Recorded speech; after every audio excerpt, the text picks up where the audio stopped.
I'd like to welcome you all to this lunchtime seminar at the Birkbeck Institute for the Study of Anti-Semitism in our series, Anti-Semitism Now. I'm David Feldman. I'm the director of the Institute. I'm truly pleased to introduce our speaker today, who I've come to know, who I've come to know personally over the last few years and have greatly appreciated his work both in and outside the classroom, because we've also taught together. Ken Stern is director of the Bard Center for the Study of Hate. But before becoming so centrally involved in hate studies, Ken previously was the executive director of the Justice and Karen Rosenberg Foundation, and before that, he was director of the Division on Anti-Semitism and Extremism at the American Jewish Committee, where he worked for 25 years. He was the lead drafter of the original working definition of anti-Semitism, first published in 2005, which has since been adopted by the International Holocaust Remembrance Alliance. But Ken has also become a critic of the way in which that working definition of anti-Semitism has been implemented. His writings have appeared in the New York Times and the Washington Post, and he has appeared and elsewhere, and he has appeared widely on television and radio in the United States. His most recent book is The Conflict Over the Conflict, the Israel-Palestine campus debate, which was published in 2020. And that's what he's going to speak about today for the next half hour. So Ken, we're delighted to have you here and anticipate what you have to say with huge interest. So you'll speak on the conflict of over the conflict, the Israel-Palestine debate on US campuses and the implications for free speech and academic freedom. It's over to you. Thank you, David, for that kind introduction. It's a pleasure again doing something with you, yet again in a Zoom box. I'm really looking forward to the time we could actually do it in person. But it's a pleasure being with you and the others who are interested in talking about this host of issues. So as David said, I'm going to speak for about a half hour, and I'm really interested in your questions, and particularly in areas where you might disagree with what I have said. So let me give you some of the overview of how I've been looking at the set of issues. And let me acknowledge, first October 7th, right? Because we're focusing on that now because that was an event and reaction to it that's really in some way shaken up the world, and for many people, our own worlds. And when I speak about it, particularly on campus, one of the things I want to underscore about that attack that day was just how brutal it was and how gleeful the attackers saw it. And I frequently quote this little vignette from Secretary of State Blinken's testimony in front of, I believe it was a Senate committee. And he described the brutality this way. He said, a family of four, a young boy and a girl, 6 and 8 years old, and their parents around the breakfast table. The father's eyes gouged out in front of his kids, the mother's breast cut off, the girl's foot amputated, the boy's fingers cut off before they were executed, and then their executioners sat down and had a meal. That's the level of brutality. And the same day, when you look back at the timeline of what happened on October 7th, you can see videos of the Israeli reaction already. The ground invasion wasn't there yet, but the bombing certainly was, and there was a flattening of a residential building and of a mosque. And since that day, we've seen an unimaginable, unfathomable death toll in Gaza. So how has this been playing out post October 7th and prior to October 7th on campuses? Well, in the United States, there are about, depending on how you count them, about approximately 4,000 US campuses. And even before October 7th, even though you may have read things about happening on certain campuses, the bulk of campuses are ones where Israel-Palestine is not an issue at all. But places where it is an issue, sometimes it can become very heated. And we saw all the things that, I'm going to talk about today from my book and more, as sort of the preconditions there for some of what we're seeing now over the last number of years. Is just this event precipitated going on steroids. After October 7th, again, a lot of campuses had nothing. I was speaking out in the University of Montana in November, very little about Israel Palestine. And there are some campuses that you probably don't read that much about, where the reaction is actually quite encouraging. And I think the best was at Dartmouth, where Susanna Heschel, who's a famed Jewish studies scholar, has a good relationship with her colleagues in the Middle East Studies department. So they teach together, they eat together, they're friends. And when they saw this happening, they knew that their students were going to be confused, in an uproar, looking for, how do we understand this and what can we do about it? And they immediately put together a few forums so that students could ask whatever they want and see how academics engage with the difficult situation that was unfolding before their eyes. So that was a good result. And I thought Bard, we handled it pretty well. Dartmouth, I thought, was the best. And I could tell you what we did at Bard if people are interested. But then we saw a lot of places where the reaction was not that good at all. And Harvard one comes to mind. And what happened was at Harvard, you had immediately a bunch of a bunch of student groups that said things that a lot of particularly the pro-Israel Jewish students, but not necessarily only the pro-Israel Jewish students, found disturbing and sort of shocking. For a statement that comes out is seen as functionally praising Hamas, saying that 100% of everything that happened that day is Israel's fault. And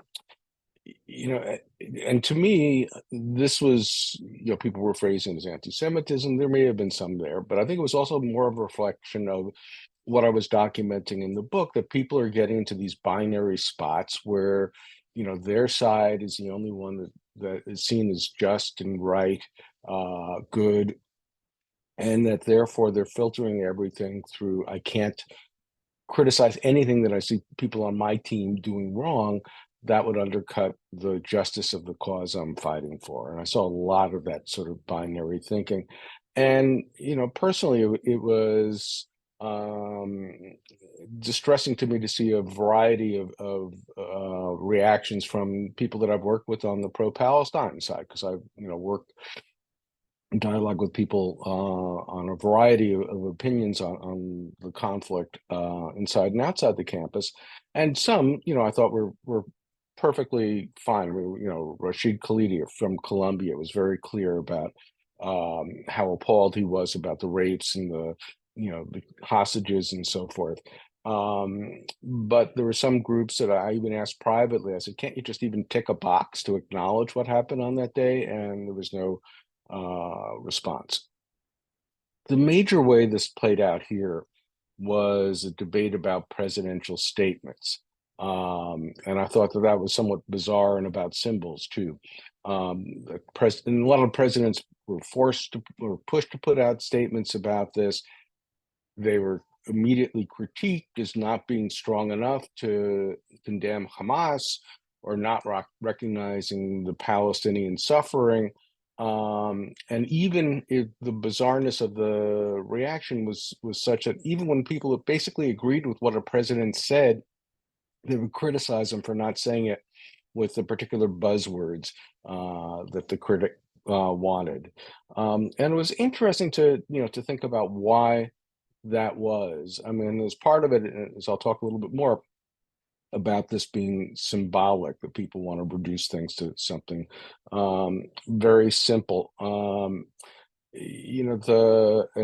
was pushing. I wanted to see less what the presidents thought, but more about what they were going to do on the campuses that were having problems. But my colleague Sam Friedman, who teaches at the journalism school, and I were talking about this, and he had a very interesting observation that I think plays into some of the heightened reaction we've seen about what's been happening on the campus and about the presidential statements early on too.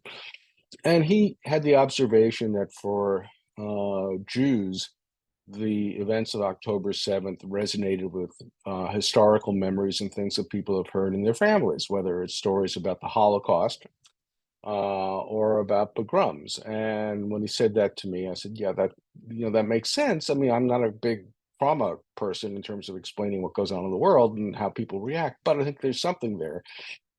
And for me, when I heard and read about the brutality on October 7th, it resonated for me with stories in my family. I had a great grandfather who I never met, who was a Chazan in Russia, who was strung up by a Cossack by his beard, and there's still pictures of him showing that part of his beard missing from that. The parish priest cut him down. But I also heard of that same pogrom. There were, youngsters, Jewish cousins, who were hiding underneath some hay in a barn and got bayoneted by some Cossacks and killed. So, yeah, I mean, those thoughts I certainly had, and I can't imagine being a Palestinian or having friends that are Palestinians and not thinking about the Nakba, especially with you're going to move here, you're going to move there, Israeli officials talking about, are we going to move them elsewhere? All those things resonate in terms of how people are looking about this and how others are doing. On the presidential statement, it's very interesting because I did, when I was at AJC, sort of organized a couple of presidential statements. One about harassment, intimidation of students in 2002 when there were some incidents, primarily against Jewish students, but got presidents to say it's our duty to preserve a campus where there's no harassment and intimidation.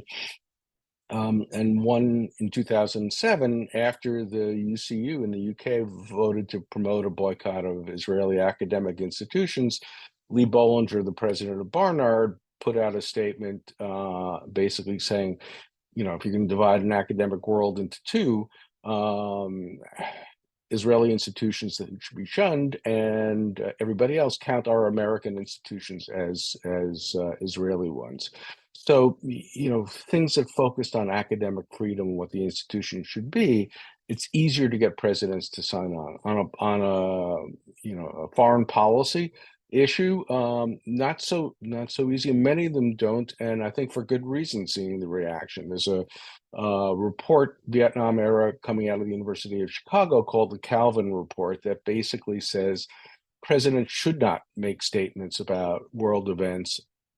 Only they should if it affects something in terms of academic freedom and how the campus should run. And I thought, Maud Mandel at Williams was the wisest in some ways. She put out a beautiful statement about why she wasn't putting out a statement, acknowledging the pain her students are having, talking about what could be done, what we're going to be doing educationally, what we'll do if people need some other support, but really weighing in why she didn't think it was appropriate for the college president to take a position on something like this. And then funders started weighing in. And they weighed in with concerns about not only the presidential statements, but also some of the other things that have been happening. There have been instances of Jewish students being assaulted in various places. I mean, it's not ubiquitous, but once is too often, and threatened on some. And there's a feeling of insecurity by many Jewish students to even be who they are and say what they think. And it's not only going in one direction. There have been at Harvard and Yale and a few other places, there have been these trucks that have been funded by, some Jewish folks on the right with pictures of people that have signed on to SJP, Students for Justice in Palestine, other things, and putting pictures of them, calling them anti-Semites, alleging that they shouldn't be hired, And some people who signed some of these statements did have, like, law students and stuff, had jobs rescinded. And we've also seen on the campus, I mean, Brandeis suspended the Students for Justice in Palestine chapter just on the course of what they were saying, not that they violated any rules. We've seen Governor DeSantis in Florida saying you can't have Students for Justice in Palestine chapters. To me, a violation, of the First Amendment and free speech. And you've had, when people say to me, well, you're protecting the free speech, which I'll explain why I think that's important in a bit. So, free speech turns into people getting assaulted, Jews are getting killed. And I said, no, Jews have not gotten killed. So the only people who have gotten shot so far have been Palestinian students, 3 in Vermont. So how did this get so heated, and why did David ask me to do this? So we had a congressional hearing about all this on December 5th. And it was only on anti-Semitism. It wasn't on also what's happening to Palestinian and Muslim students, which to me is also of concern. And about 5 hours into the hearing, Elise Stefanik, who I presume many of you may not know, but she's a congresswoman from upstate New York who was, she started out as sort of a reasonable, traditional conservative Republican, but jumped on the Donald Trump boat with both feet, a few years ago. And so she was the one that was driving what people have seen about that hearing. And it's sort of annoying, to say the least, that for some people she's become this sort of new hero, protecting Jewish folk, because she was absolutely silent when Donald Trump was whining and dining anti-Semites like Kanye West, even after his DEFCON 3 statement. Nick Fuentes, the Holocaust denier. And, she didn't say a peep when Trump more recently was using Hitler language to talk about immigrants poisoning the blood of our country. But about this, she, got very animated. So the hearing lasted about 5 hours. It was on December 5th. And she, did a bait and switch that the presidents were, didn't handle well and were tone deaf about. She basically asked them this. She said, the chant of river to the sea and intifada are calling for genocide of Jews. Hey, I am disturbed by those chants. When Hamas uses them, absolutely. Does every 18-year-old do it that way? No. Do people have different understandings of the river to the sea? Yeah, when Likud party platform talked about Israeli sovereignty, it was from the river to the sea with the same phrase. And if there's a nice little video going around of interviewing a lot of the protesters and saying from which river to the which sea, and it's amusing on one level to see their answers of which sea and which river they think they're talking about. But the point is, this is not the same as calling for a genocide. So she bait and switched them. And the other thing that the presidents did, they were technically correct in terms of what their answer was, which was what? It was basically depends on the context. Because in the US, especially with free speech rights, especially on public universities, but just as a norm and for academic freedom, you're allowed to have really awful, disgusting opinions. You cannot harass, you cannot intimidate, you cannot bully, you cannot discriminate, and some of that is happening. But to merely express something, even if it was just to say, I think all Jews should be killed, should be condemned, it should be counter-programmed, it should appall people, it shouldn't be ignored. But to say you can't say it is a problem on many levels. And in Q&A, we can talk a little bit more about it. But one of the things that I point to when people have been saying, well, there's a double standard here, right? Because if somebody said something anti-Black, anti-gay, anti-Muslim, whatever, there would have been a suppression, and there has been some, in my view, over suppression of speech for years. But if you look back historically, I think the right standard is, what happened with David Duke, who you may remember as the sort of grand wizard of the Ku Klux Klan, a Nazi, unapologetic Nazi, who's written, vile anti-Semitic books when he was a student, and he was elected to government in Louisiana in the late 80s and early 90s when he was a student at LSU in 68 and 69. He stood in what was a free speech area on a campus. He said, I think all blacks should be sent back to Africa. All Jews should be exterminated. He paraded around the next year in a full Nazi regalia. He was condemned. He was vilified, but he was allowed to just have pure expression. There's a difference between, saying that with a baseball bat and a bunch of those folks that you're talking about, right next to you or across the street, and just giving pure expression. So in any event, the perception of the double standard, the inartful way that the presidents were legally right, but as a message was tone deaf, got a lot of funders withdrawing money, and some of them were withdrawing money before that. There was some major funder at Penn was concerned about a Palestinian conference, and that speakers had said anti-Semitic things, and therefore the president should not have let it go on. And to me, you let it go on, but you give context, you teach around it. If it's otherwise invited, a person, you do that. So what's happening now? David was mentioning what's now the IRA definition. Part of what we're seeing, today is the pushing of trying to use the IRA definition on campus and to use it in law. And I'll explain more about that in a little bit.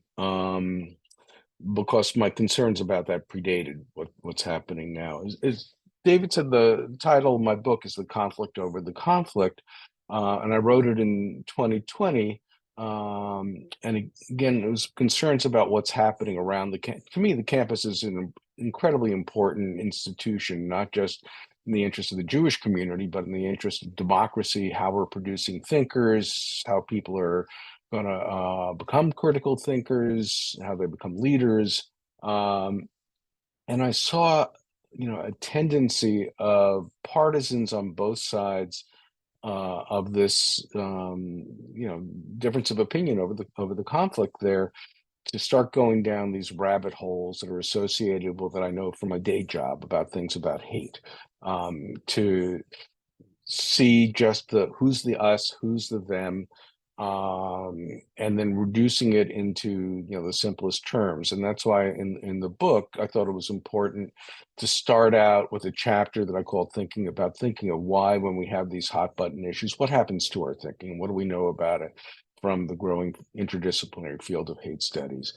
And the short answer to it is we seek simple answers, we seek certainty, we seek information that justifies our belief that our side is noble and the other side is evil. And it doesn't only happen on this issue. This issue, we're seeing it as an exemplar, but we see it in the United States around abortion, immigration, Republican versus Democrat, so forth. And there's always the assumption, as opposed to just, do I really think this? How do I know this? As opposed to saying, everything that we're right and others are misinformed or worse. There was a bit of graffiti I saw in college years ago at Bard that said, if I didn't believe it with my own mind, I never would have seen it. And I think a lot of that attitude explains how people are interpreting what's going on. People are intellectual funnels and really prime binary thinking. And binary thinking here isn't new. I mean, if you think about lots of things that are ideas that help us understand the world and academic theories over the years. Marxism pushed people primarily to think about economic terms of how do you understand the world. There's a lot of pushes now to make things simple about either race or privilege or power. And I see on all sides, including the Jewish communal side, trying to push people into simple solutions to complicated things, to make people feel certain, to make them feel that the other side is evil and they're fighting a noble cause. And I see some of the push around the IRA definition is very much associated with that. So what was happening when I was writing the book in 2019 and 2020 that made me concerned about the academy and how people were behaving? So on the pro-Palestinian side, not as ubiquitous as the people in the Jewish community would argue, but still too often for my comfort, there were times where either pro-Israel speakers or Israeli academics and others were being heckled. There was the push for an academic boycott of Israeli, academic institutions, which in function, because people are tied to their institutions, boycotting academics because they're Israeli. In the real world, that's how it works, and making it less likely that people are going to work with Israeli academics. I mean, to me, the lifeblood of the academy is the capacity to share ideas, to shake up people's thinking. And when you start slicing and dicing whose ideas you're going to look at because of the nationality of the thinker, that undercuts a basic premise of the academy. So that's been one of the major push. Again, it hasn't fully succeeded, but there've been some institutions, some academic associations who have promoted an academic boycott. There have been some things on campus. I think it's just really bad teaching. Again, not ubiquitous, but I find troubling. Professors who said, you're coming to me with a letter to a recommendation to study abroad in Israel or go to a program in Israel. You're, one of my best students. I would write a letter for you to go any place. I'm not going to write it for you to go to Israel because I can't justify that with my views on Israel or how Israel or use an excuse how Israel treats Palestinian students. To me, when I teach, my obligation is to my students. If it's a student wants to go to a place that I might have a political objection to, but I'm, think the student's going to be safe and they're going to learn something there, I'm actually eager for them to go. Because I want to have them come back and then discuss what they saw there. But some are prioritizing their politics over, students' ability to learn. And then on the other side, I was seeing again, funders having an impact on the campus. I saw even before we had these doxing trucks after October 7th, there was a shadowy website that was funded by some folk associated with the Federation in San Francisco and other funders called Canary Mission that took statements and things from basically mostly students, some faculty, but mostly students, and said, here are these anti-Semites, you should never hire them. Campus is a place where you want students to be able to explore ideas. You want them to feel they could be wrong. And, who wants to be tarred, who thinks it's right to create a blacklist of 18-year-olds who have the wrong opinion on Israel that are going to have this follow around for the rest of their lives. And then the next thing the organized Jewish community did was to push legislation. And let me spend a few minutes on this before we go into Q&A, because I think it's important to understand. So the history of the definition of anti-Semitism. In short, after the Second Intifada, and there was an uptick in attacks on Jews around the world, but particularly in Europe, Western Europe, especially, there was a group called the European Monitoring Center, which is now absorbed as part of the Fundamental Rights Agency of the EU, that was tasked to writing reports about things like racism, anti-Semitism, and so forth. And they wrote a report in 2004 that looked at the anti-Semitism that was being experienced in Paris and London and elsewhere. And they said a couple of interesting things, in addition to the findings that it wasn't just the far right, it was also young Arabs and Muslims that were, attacking synagogues and so forth. And they said, we have a problem. The problem is that we have all these different, bean counters in a way in these different countries, and there's no common set of reference of defining what they should be looking at for the purpose of these reports. And then they had this, to me, somewhat bizarre language about, well, for the moment, we're going to say anti-Semitism is a collection of these stereotypes about Jews. And I think that they put that together because then they said, if a Jew is attacked as a stand-in for an Israeli and the person has these views about Jews and then transfers them to Israel and then transfers them back to the Jew in front of them, that's anti-Semitism. But if they attack the Jew because the Jew, because of what Israel did, attacking Palestinians, or whatever Israel did, that's lamentable, but it shouldn't be counted as anti-Semitism. And I thought that's nuts. Growing up in the 50s and 60s in the US, a Black person is, strung up from a tree because somebody has negative attitudes towards Black people, that's racism. But if they're upset that Martin Luther King spoke or the legislature passed some bill and the poor guy ends up in the same place, that's not racism. So it happened that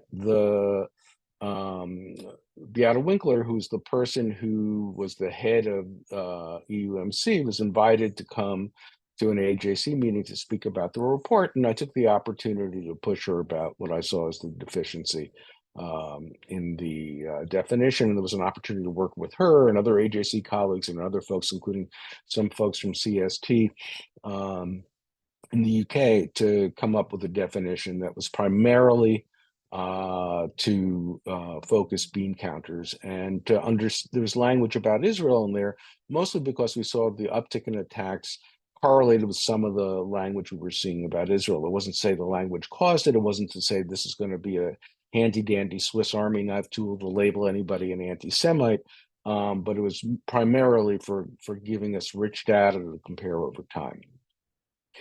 But what happened in the US, in the academy, there's a Civil Rights Act called the Civil Rights Act of 1964 that basically says that if there's a pervasively hostile environment in an educational institution, a law is being violated, and the possible penalty for a Title VI violation is the losing of all federal funding. So that could be a death knell to a university or a school district.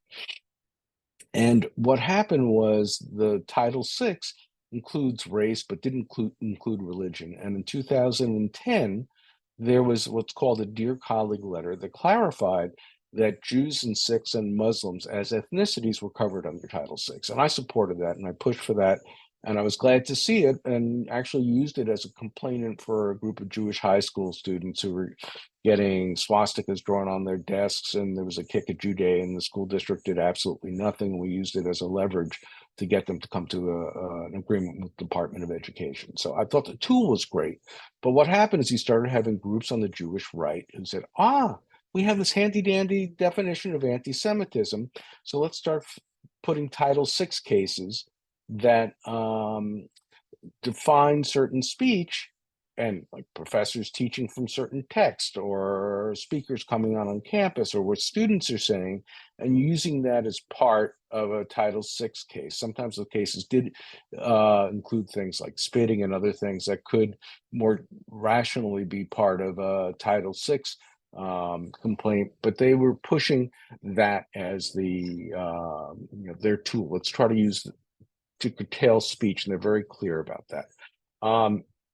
When they try to get universities to adopt it. When they didn't, they try to get the legislature, Congress to adopt it. When they didn't, they got Trump to put out an executive order that says in a Title VI case involving anti-Semitism, the definition has to be considered. To me, the reaction to this is in a larger political context. And again, I see the Jewish community doing what I see a lot of people in the Jewish community, doing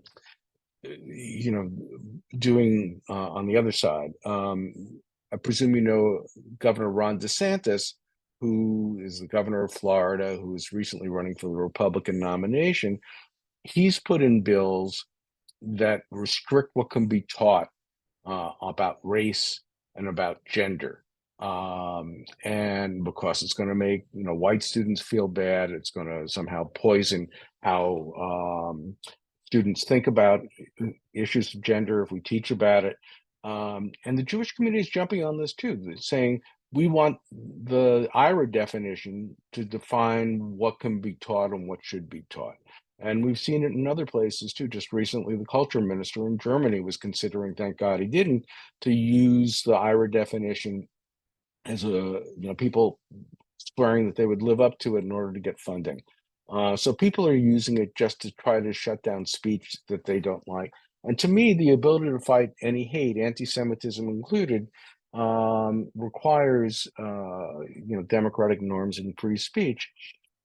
And the other thing that troubles me even more is that if you think about how anti-Semitism works, it's not just a question of what do people say about Jews and is it inside or outside a definition. We lose so much about what's actually driving anti-Semitism. Think about the United States and the Tree of Life shooting. What precipitated that? It was, President Trump and many others talking about invaders coming over our southern borders, and we have to do something about it. And it really was at a fevered pitch at that time. And that synagogue had hosted a pro-immigrant group before the guy came in and shot it up and killed 11 Jews. Another shooter, a couple of months later, went into the Walmart in El Paso and shot Mexican Americans and Mexicans. Same ideology, different target. One you would classify as anti-Semitic, one not. There's a fundamental narrowing of what we look at, what drives people into anti-Semitism. I'll just say a few other things, and then I, happy to engage in a discussion. Again, there's the debate, instead of looking at, and I could talk more about this, what actually drives people into anti-Semitic ways of thinking. It's become this false dichotomy, which is particularly dangerous on a campus, about, do we suppress truth, things that people are saying, or, do we ignore it, as opposed to, if we don't like it, we should allow it. And then here's how we're going to teach you about it. Here's we're going to use it as a model to really help students become critical thinkers, and to get students to realize that they are going to be disturbed by ideas, but that the university is going to help them figure out what that means. And when I've been talking to a lot of college presidents, I've been talking to boards of universities and provosts. And here are some of the bottom line things that I've been saying, because I think in a strange way, this moment is an opportunity too. Anything that you want to do on the campus around this set of issues has to have as its cornerstone the protection of academic freedom, or at least not harm it. If you're talking about kicking out groups or banning certain ideas, that's not promoting academic freedom. You have to, not get the faculty upset. You have to explain to funders what the university is actually about. You have to protect academic freedom as your primary obligation, because otherwise it's not really a college or university anymore. As part of that, you can't have anything that smacks of like a speech code. And I can explain why. I know there's different speech traditions in the UK, but I'm very firm on that. That students should know that they rightfully have an expectation that they're not going to be harassed, bullied, let alone assaulted, but they are going to be disturbed. That the importance of what a university does is to reject groupthink and to value individual critical thinking, and that you want to preserve places for students to engage in that and to be confused and to change their minds and model that, and that there are classes that are very good about helping students gain that capacity, including around this set of issues. There's one that I really like that I highlight at the end of my book, and I'll stop here by telling you one that a colleague at Bard has done out of this moment, which I think is absolutely brilliant. She saw students throwing around terms like anti-Semitism and genocide and ethnic cleansing and settler colonialism, and they were just weapons, and students didn't know really what they meant. So she put together a course in the spring that I'm going to do one section on anti-Semitism, that are taking deep dives into these terms. So, it's not that much you could do in each individual session, but basically getting students to understand the complexities of these terms, the history of these terms, how people hear them differently, how people use them differently. So at the end of the day, they understand better. And I think that's, the better type of approach. Anyway, let me stop there because I could talk forever about what universities should do, and I'm eager to hear what's on your minds. Thank you so much, Ken. That was absolutely fascinating and wide-ranging, both giving a sense of the debate in the US now in many dimensions, and also around the history of the IHRA definition and your involvement with that, and finally some of the ways that you think we can move forward from here. We'll go on until roughly 2:05 to allow enough time for people to ask questions and to discuss. So if you do have a comment that you'd like to make or a question that you'd like to pose, please raise your virtual hand. Let me just begin, Ken, by asking you something about your own place in this, which is to say that the position that you take up, which is with a very clear sense of what anti-Semitism is, but with a militant defense of academic freedom and free speech on campus, and an opposition to academic boycotts, is, in the UK at least, an unusual combination of positions to take. And I wondered if you could reflect on whether that's also the case in the United States. And I suppose as you do that, I think it might be helpful just to clarify one thing, or to tell me if I'm correct in thinking what I'm thinking, which is to say that because as it were, your starting position is one about academic freedom and freedom of debate, it's on that ground that you oppose academic boycotts, and not because those boycotts are anti-Semitic, or am I wrong in thinking that? No, thank you for those questions. I mean, the boycott I oppose. I'm not going to label it anti-Semitic. I don't know, the motives of everybody that's proposing a boycott. I presume that some just, again, are in this view where they see the conflict as, in real binary terms, no gray area. And if there's a lot of examples I have in my book, not only around the boycott, but other things where each side sees the other as virtual Nazis. I mean, they're so bad that they can't be in the public space. We should push them aside. And if you have that view, for whatever reason, people then are saying, well, we got to do something. We got to do a boycott. To me, it poisons what the academic enterprise is about. Now, is there some unfairness that I see in the people that are pushing it? Yeah, but to me, the bottom line is it's not something you should do. There are other things. If this is your issue and you want to talk about Israel Palestine, there are other ways of doing it without going down the road of an academic boycott. Do I care as much if somebody's going to boycott Golan wine or something? I could argue that I don't think BDS is effective. I understand why people support BDS, and there's a credible claim that people like me back 20 years ago were saying, at the time of the Second Intifada, find a nonviolent way of making your case. BDS is a nonviolent way of making a case. But again, to me, the academic boycott is just horrific, and I wouldn't support it against anybody. In terms of my position, yeah, it is sort of I wouldn't say it's unique. I'd say that there are other people that sort of fit into the space or I am, that can see not only the importance of academic freedom, but also can understand, that there are two national narratives that are conflicting, and I may have been born into a situation where I'm more versed in one than the other.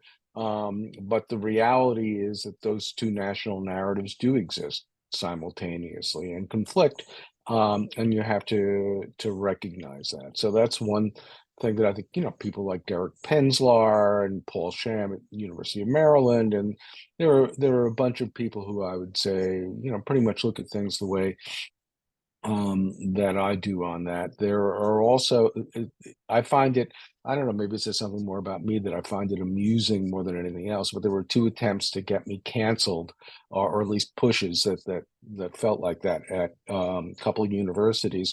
One was by the Zionist Organization of America, and ironically, the local AJC chapter, when I was supposed to speak, and I did speak at Temple University. And then I was doing a DEI training on anti-Semitism at Barnard, and there were Students for Justice in Palestine folks that tried to get me deplatformed. And, I quipped a few times that it's nice that I can give them something to agree on. But, it is, I mean, I'm sure in the UK you see the same thing too. This becomes really ones of, we're protecting our group and we're prioritizing and looking at, the harm that's coming to our group. We see the other side is responsible for it. And we go down into these, sort of communal buckets of advocacy, rather than to look at the humanity of all sides, and then to think about why we're getting into how we're thinking about this, and especially what a campus should do. Thank you, Ken. Nathan Eddy, would you like to unmute and speak? Yeah, thanks, David. Can you hear me okay? Yeah. Thank you so much, Ken. I work for a charity in the UK, and we have a program on campuses bringing Jews and Christians and other faiths as well together to learn and to stand against anti-Semitism. So we're really keen to hear your view on IRA in particular. We encourage universities to sign IRA. Can you say more, perhaps give particular examples of how it works best for universities when they adopt IRA? Did you design it with universities in mind? I guess I'm hearing not, but I'm really keen to get your sense on that. And thank you so much again. Sure. Thank you for the question. So, how I started thinking about these issues was actually, and it's useful for you to know, and it was well before the IRA definition was being drafted in 2004. When I first started at AJC, the first thing that they told me they wanted me to do, because it was a burning issue, was what? Anti-Semitism on the campus. This is 89, 90. So long ago that, I started doing some research, and we didn't have, computers. So I went down to a file cabinet in a place in Baltimore that was collecting clippings from things on campus, and spent like 2 days copying and taking in boxes on Amtrak back to New York. It was that long ago. And I spread them all out, and I looked at them, and, built a team of college presidents and provosts, and as I was thinking about it, for what to do about it. And the conclusion that I came to was, you couldn't fight anti-Semitism alone. You couldn't make rules for a campus that was just about Jews. Hillel directors, one who's equipped, if you make it about Jews, you lose. And his point was, the campus should be a certain way, and if it is, Jewish students will be protected. So I wrote a thing on bigotry on campus. I clearly set up ways to help Jewish students too, but others as well. And the conclusion was, after all this research and meeting with college presidents and so forth, that the push for the idea of veritable hate speech codes or restrictions or guidelines on speech this way was not only something that was constitutionally defective, it was counterproductive. My favorite one was from the University of Michigan, because really bright people thought this out. I said, we should have some restrictions on speech, and a campus classroom is different than a campus dining hall, which is different than a campus dorm. So let's have different rules by different venues. We want to give the most, speech in the classroom. And the thought of, and students, by the way, put free speech zone wherever they intersected on campus, which is probably what I would have done if I was a student at the time. And the reality is that somebody's going to say something at 2 o'clock in the morning who's drunk. Are they really going to weigh where they are on the campus and what level of speech I can give them? As I dug deeper into it and started training college presidents, I came to the conclusion that this was all subterfuge, whether intentional or not. What they should have been doing was surveying students, thinking about new training for staff, what kind of new courses should be brought in. There's a whole bunch of tools that a university has. But when you say, here's sort of our law of what speech is okay and what isn't, you're going, it may be easy, but you lose all those things. And then you also make it into a free speech fight. And so, in my view, no campus should use a rule that defines speech, especially political speech, as what's okay on a campus. And the parallel would be, and I think people in the United States get it when I describe it this way, if you were going to create a tool similar to what's now IRA for racism, again, for looking about hate crimes and trying to define the tenor of the time over time from different data points about what racism is, you could make a parallel argument that says, well, opposition to the removal of Confederate statues is an indicia that you might want to include in that index, or opposition to Black Lives Matter, or opposition to affirmative action. But no one would argue that on a campus, let alone elsewhere, having a particular view on one of these issues should be seen as something that's disqualifying. And the way I've seen the definition work, it has been disqualifying for much of pro-Palestinian speech. I just talked about what was attempted in Germany. In the UK, you may remember that it was adopted, and then there was supposed to be an Israel Apartheid Week event, and that got canceled because it violated the definition. By the way, we thought about putting apartheid in it, and we didn't for a variety of reasons, but nonetheless, it was used to stop that expression just of pure speech. And then the Simon Wiesenthal Center here said that's great. Let's get every university to do that. I think no university should have it. The rules should be about harassment, intimidation, bullying. It shouldn't be about political positions about Israel. Thank you, Ken. Davida Chani, if you're there. Yes, I'm here. I guess my question is about scale of institution.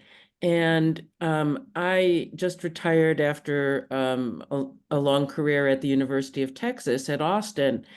And a big state university like that is not nimble. And what it sounds like you're, in terms of your ideal of how to handle things, is scaled to an institution like Bard, where you can imagine having a student back who has gone to a place that you didn't want to, write a recommendation for or whatever. You can set up a course where, you have an expectation where you could reach a not insignificant percentage of the campus population over time or something like that. At a big state university, a lot of these things are just not possible because, I taught Jewish studies courses, and you get 25 students at a time and you're a drop in the bucket. So I'm wondering if you can comment on how your recommendations for what campuses really should do, how can you set those up to scale to non-elite, non-Ivy League, big state universities where students feel isolated, Jewish students in particular, but it's very hard to reach across the whole campus. Thank you. No, thank you for the question. And you're absolutely right. The different schools, different traditions, different sizes, public, private, depending on what their faculty is like and what the student population like, all are, they all have different challenges, and some have more assets and for certain things, and some, for others. And you're right, at Bard, you do a class that has 40 people, that it's a much more of a significant ripple effect than at University of Texas or University of California. And at Bard also, the course I mentioned, the faculty got very quick to approve it. I suspected a more, let me put it this way, Bard's dysfunction in some ways is to its credit. At other places, it's more, corporate. It'd be harder to turn on in time and get a course approved so quickly. But at larger places, there are things to be done too. I've been speaking with boards and leaders of larger institutions, including major public institutions. And, part of the discussions over the last weeks has been partly, I think they want to think about, how do I manage a crisis better? And I'm happy to, get them to think about that, but I'm also pushing them for the opportunity for things down the road that do make use of their assets, including the breadth of the faculty. I really think that setting up more hate studies centers, and now there are 10 around the world, is helpful. When I look at the people who I thought did the best at Bard in terms of interpreting things to our students, many of them, actually most of them, were associated in one way or another with the Hate Studies Center. And there are lots of things to do. I mean, at Bard, one of the things I would love to do, and I can't because it's small and I think it would have an impact, is I would love to have a team taught class on hatred, and have a social psychologist do a few weeks, and a historian do a few weeks, and a sociologist a few weeks, and a brain science a few weeks. But it's hard to do with how teaching loads work. But at a place that you had scale, you had a large group, you could have 4 professors each teaching for a full semester, so you didn't worry about mixing and matching, and just have the students rotate. So there are ways that are advantageous on big campuses too. And in each of these places, big or small, when I've been invited in, I'll do a public lecture. I mean, again, who knows how much of an impact those have, but I'll also, if the deans and provosts allow, and they're actually the ones that encourage it, we'll do a couple-hour workshop with the faculty and staff about how do we understand these issues, what are the trade-offs and concerns of how do we think about academic freedom. So there, it's not just a silver bullet, but there's a lot of different things to be done on small schools as well as large schools. Thank you, Ken. Martin Nelson. Martin, would you like to unmute and ask your question? If not, we'll come back to you if we can, but Rob Topinko. Press that. Okay, can you hear me now? Is that Martin? Yes. That's not me. I'm up here. What about a picture, Andrew? I haven't got a picture. How do we get a picture? Would you like to pose your question, Martin? Yes, please? I will. Yes. It seems to me that there is a major paradox here, in that you quite rightly support and defend the freedom of speech. You've used the phrase several times, the freedom of speech. And I've been thinking as I'm listening to you, what do you mean by the freedom of speech? Because if you then say, yes, we mean freedom of speech, but certain speech we don't allow, that seems to me to be denying the premise of freedom of speech. And that seems to me to be the real paradox of this problem. How do you defend in a university setup where you want young minds to explore and investigate areas of confusion and so on, and yet continue to define certain areas which are not acceptable? Yeah, it's a great question, and I think you put your finger on Before you answer, how Ken, I'm thinking. Before you answer, Ken, let's take Rob's question or comment as well, and then you can respond to both. Rob. Of course. Thanks. I'll try to be quick because I know we're short on time. My question was it was also about freedom of speech and how you think about it. I mean, I agree with you, but then there's also this sort of political context, particularly in the US, where we have people like Christopher Rufo, who's like weaponizing this sort of anti-diversity rhetoric, but also happy to weaponize anti-Semitism as an accusation to sort of further his own political goals. So it feels like maintaining this commitment to freedom of speech is the right thing to do, but it's also very difficult in the current political climate that universities are negotiating. So I just wondered if you could put your thoughts in that context as well. Sure. Yeah, and as you've heard me for the last hour, I think freedom of speech is paramount.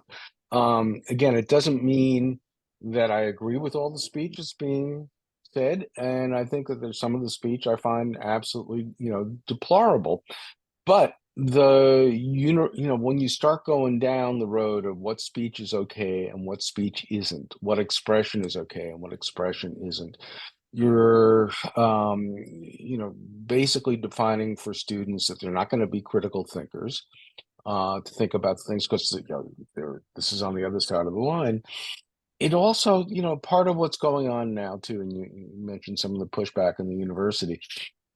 I think that there's a desire to, again, recognizing that students come and experience discrimination and so forth, and you don't want people to be in an environment where they're not comfortable saying what they think. But there's a push to, I'm going to get a trigger warning for, something that's going to be disturbing to me, or ideas that around microaggressions, which exist, and people should not go out of their way to make other people uncomfortable. But it becomes sort of like this code of these things to be said, these things not to be said, these things to be thought, maybe, and not to be thought. So I think that there's that sort of culture that's helping the people that are trying to suppress around issues of Israel. And the irony is, again, that for the Jewish community in particular, the campus has been a golden place.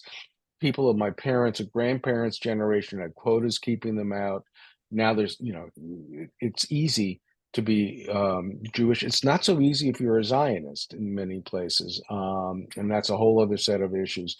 But you want to address it by saying, let's acknowledge what's happening on the campus. Let's talk about things. Let's make sure that expressions are ones that we react to and explore why people think that way. I think it's really critical if a student is hearing something that they fundamentally disagree with and they think is hateful, to ponder, and academics to give them the ability to ponder, why is it that this friendly student who otherwise is just a delightful human being has this view on Israel-Palestine on October 7th that I find to be reprehensible?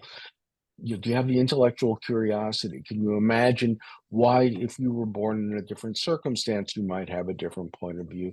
And how do we navigate discussions across that bridge and to really understand the complexities of our world? And for all that requires a commitment to free speech on one hand, but an objection to using speech and other tools to harass, intimidate, and oppress in that way.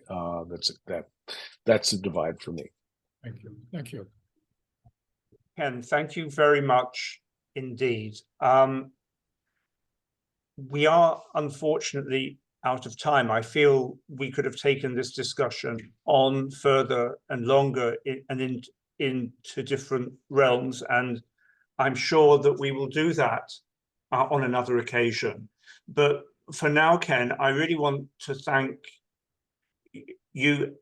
Before I thank you, I'd like to thank everyone for having come along today. We've had a fantastic large audience. A special thank you to those who have contributed with their questions and comments.